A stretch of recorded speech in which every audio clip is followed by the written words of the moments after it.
folks, it's Queenly Gina and welcome back to the Haven. I'm so happy for you all to join me here again. So today we're going to be talking about something a little creepy and crawly. So go ahead and stay tuned. So folks, if you've been liking the content so far, or if you've been intrigued, please take a moment to like and subscribe to this channel. And don't forget to also hit the notification bell so you can see when I upload. So without further ado, let's go ahead and start out talking about germs. Perhaps this might be a video that will help us not lose our natural mind in the future. So number one, and this comes from nursing as well. Number one, y'all, for stopping the spread of germs is hand washing. So I remember seeing this video, I believe it was somewhere on social media, about this guy in the bathroom spending forever in the bathroom because after he washed his hands, he kept touching stuff, so he kept washing his hands. That's absolutely ridiculous. So what I am going to propose and what I'm going to say is washing your hands at the appropriate times is key. That's the key, washing your hands at the appropriate times. Look, we got these hands with this amazing skin on it to keep like germs and stuff from getting into our bodies. That's what the skin is for. It's a protective barrier, folks, okay? So what we want to do is we want to wash our hands mostly when we are coming in contact. For me as a nurse, when I'm coming in contact with someone who is compromised, if I don't want to be like spreading germs to people who are sick, things of that nature. But in an everyday society or whatnot, we want to enjoy ourselves. We want to do things with our hands, right? We want to continue to create, use our hands, touch other people, whatever. Wash your hands before you eat, okay?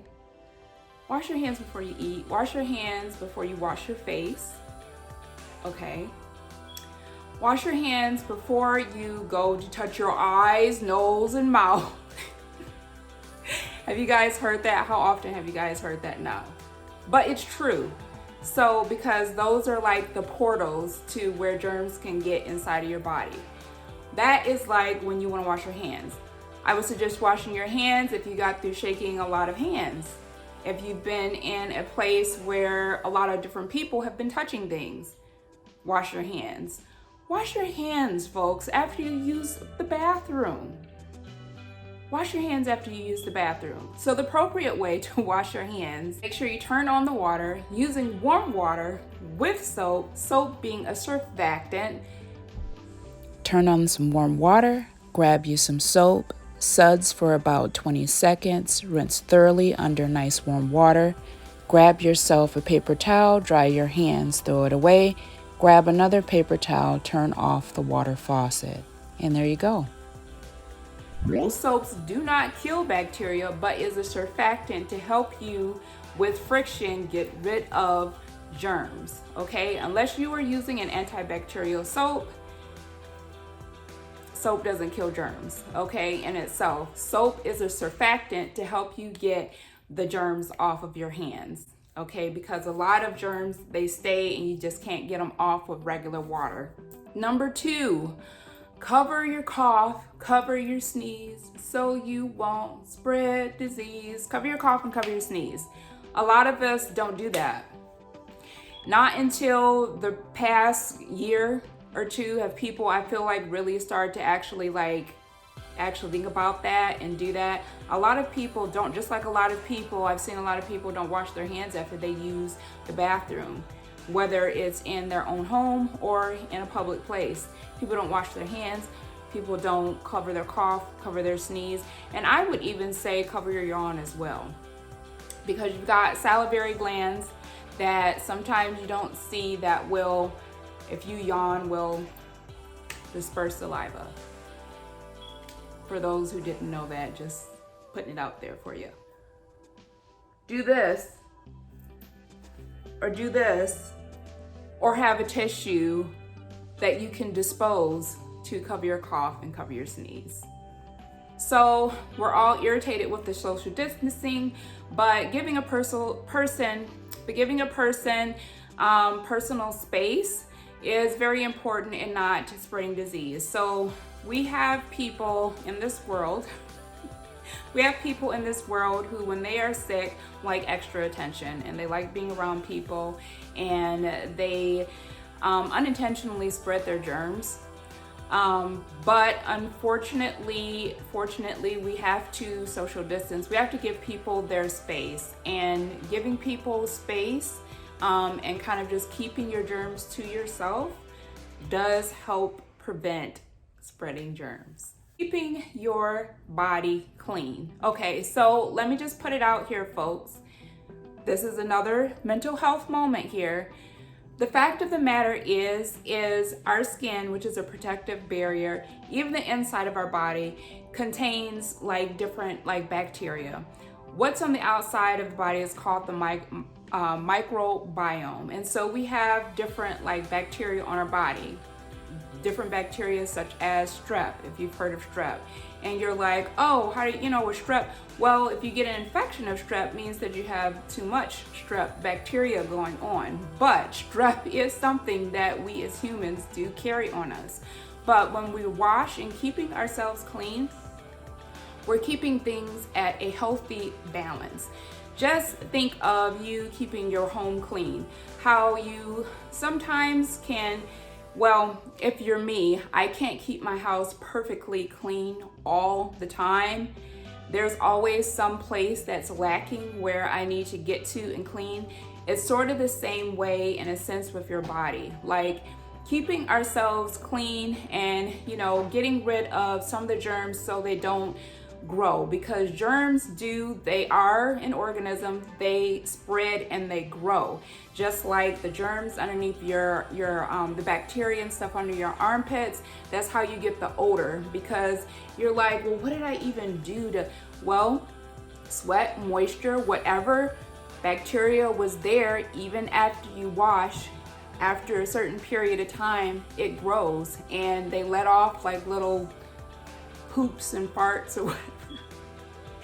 And it stinks, folks. So that's what happens. Like we can't get rid of all the germs. That's impossible. We're not God. We can't control it like that. The only thing we can do it in small segments by sterilizing things and equipments and stuff like that. But we just can't erase it all off the map. So we have to practice balance in the area of keeping our bodies clean, keeping our scalps, our hair clean, all of the above, okay? Number 5, folks, is keeping our living spaces clean. Like I was mentioning before, just like our bodies, we can't keep every inch sanitized, top notch, 100%. That's just, you'll go insane. You will go insane. It's better to practice having common sense and just practice being smart, like I said, with washing your hands before you eat, things of that nature. If you have pets in your home, to make sure that after you pet them, after you've been playing with them, things of that nature, you go ahead and wash your hands before you do anything that involves your face or eating or consuming something, or maybe touching a little baby, things of that nature. Just things of that nature. Think on that rather than thinking on destroying everything, because that avenue, that path, that's not going to work out for you. So just think, strategic and smart rather than thinking about destroying everything so that you don't have to worry about everything, because I'm going to tell you right now that doesn't work. So keeping our environments clean, keeping the dishes clean, countertops wiped down, keeping our floors cleaned and mopped, things of that nature.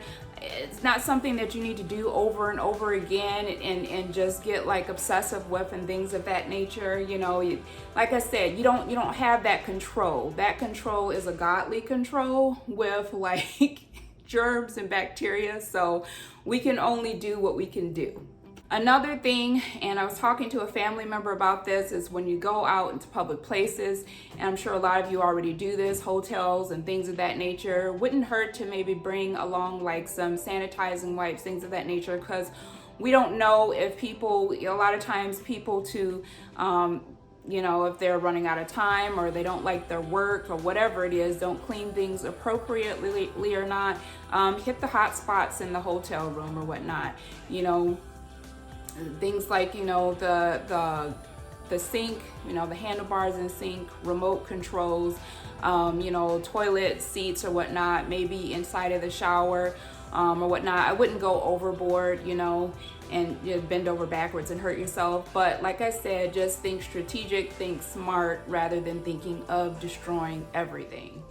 So number six is pretty much avoid touching nasty things. Avoid touching nasty things with your hands. So in healthcare or whatnot, we use gloves before we're taking care of people. You know, people have to be changed, things of that nature. If people are incontinent and they're not unable to go to the bathroom, things of that nature. So in order to cut down the spread of having any extra bacteria on your hands or skin, just don't touch things that you don't need to be touching. Okay, that's unnecessary to touch. That's just gross. And I don't know, like say for instance, like if you go to the bathroom, here's a short story. This is what I do. I've been doing it for years. So for people of you who didn't even think about this before, you know, when you go into public restrooms and they have that handle on the toilet or whatnot in the back, the metal lever or whatnot, I never touch that. I never touch it. I always go ahead and flush the toilet with my foot.